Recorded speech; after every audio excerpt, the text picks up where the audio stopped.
So guys, we back again. Meet me in next seconds. So, ito po yung part 2 ng ating videos na paano i-hack ang ating Plant vs Zombie 2. Yan. Punta muna kayo sa aking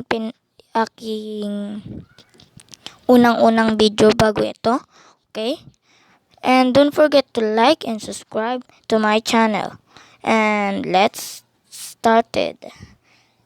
And go to the My Files. Yan. Tapos downloads.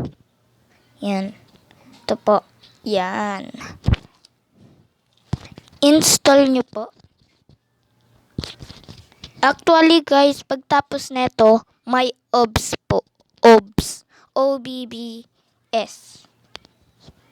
OBS ang tawag dun. So, hintayin po natin matapos.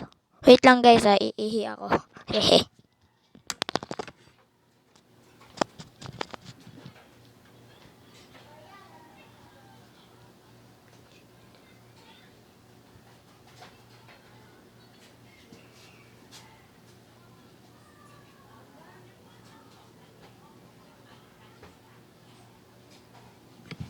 I'm back.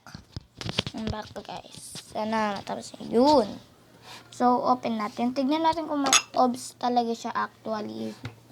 Yun, no? May OBS siya. May OBS. Taga nito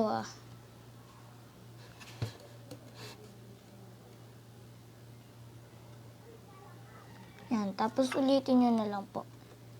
Yan. Tapos, may files. Oops, mali. Tapos, open.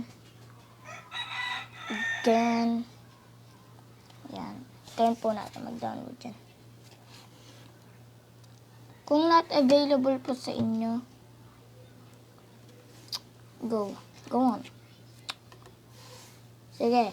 Until the part 3. May part 3 pa po. Sige. Bye.